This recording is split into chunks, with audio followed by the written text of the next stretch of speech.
way I ended up in front of this camera is a direct result of meditation. And for a Westerner born in 1960, it's not typical that you would have been exposed to that very early in life. But in fact, I was initiated into transcendental meditation through a very strange series of events at the age of 13. My father, who was a Maori, a native of New Zealand, was a superintendent of a girls' reform school in the state of Nevada. I grew up in a very small town in southern Nevada, and in the early 1970s, transcendental meditation was kind of a buzzword. People were talking about how it can bring peace, and Dad was an open-minded guy. He was willing to give anything a shot, and he got a grant from the state of Nevada to offer initiation into transcendental meditation to any of these delinquent girls who wanted to take advantage of it. Well, he brought the instructors, the teachers straight from the Maharishi's ashram. They came into the school, and the list to sign up from the girls was not very long, very full. There weren't a lot of delinquent girls who were into or wanting to gain peace. So he had the instructors there, and Dad just said, look, you guys, we're going to initiate ourselves into transcendental meditation. So my mom, my dad, myself, I'm the oldest of 7 children, and one or two of my siblings, we all went through this 2-day process where we were initiated into transcendental meditation.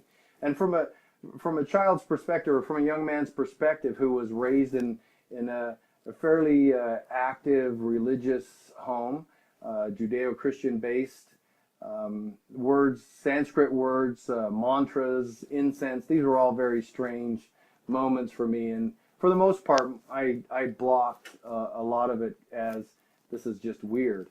But at one point, one of the instructors made a statement that affected me profoundly. And I remember to this day that moment where they stated that they were talking about the physiological benefits of meditation, which are well documented. Time magazine has run articles, Newsweek, they've all seen the benefits physiologically of meditation. It's one of the reasons why Fortune 500 companies are now implementing meditation practices or instruction in their employees' human resources offerings.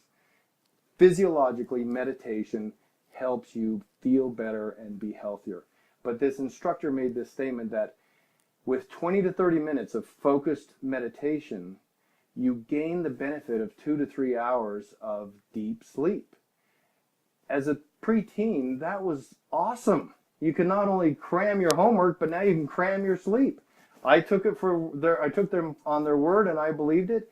And all throughout high school and college, I practiced using my mantra that was given me in the ceremony they perform, and I practiced meditation. Now, I never considered it a spiritual practice. That was the thing. I had my religion. That was my spiritual practice. TM was just the way, transcendental meditation, they call it TM for short. It was just the way that I crammed my sleep. And so, no kidding, I'd stay out till 1 or 2 in the morning doing whatever guys do at that, when you're out messing around with friends.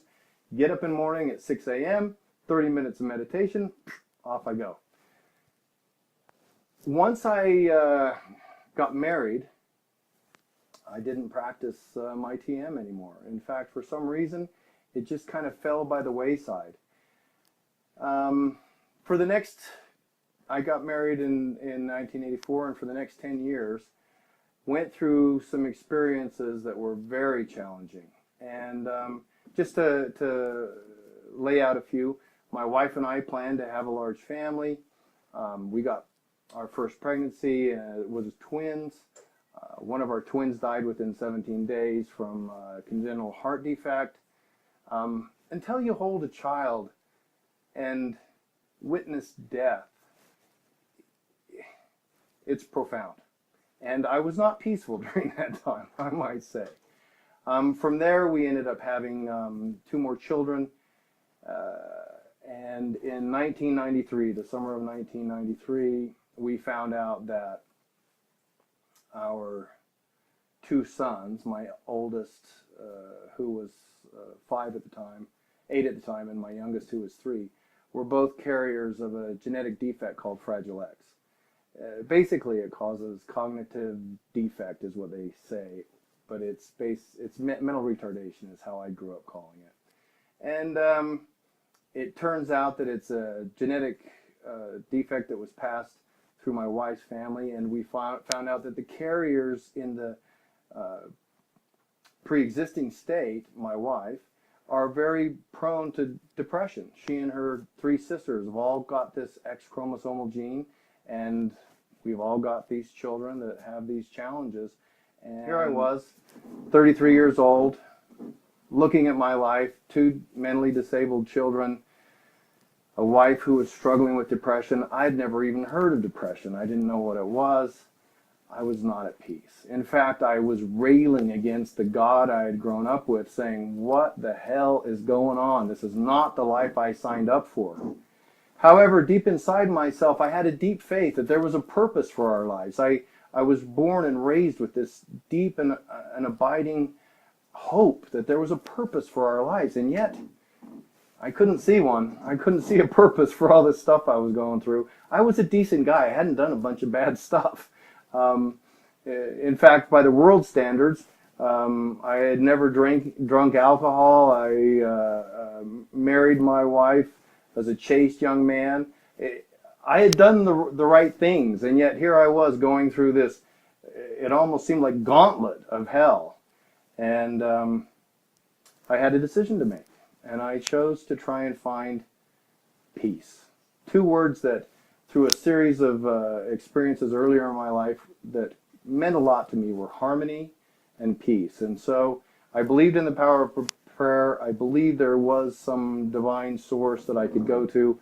And I just started pouring my heart out, asking for peace. And for 4 months, basically, daily, morning, noon, night, all throughout, I just says, I need peace. I need peace. Give me peace. Please teach me peace. It led to a moment in prayer where I experienced something that I've only had a few more times since, but I had never had until that moment. But in prayer, asking for peace, a word came into my mind. I'd never experienced anything like it. It was almost like the Tibetan chimes. It was a clear note of sound and light and power. And I knew that it was inside my mind, and yet I had heard no spoken word, and that word was meditation.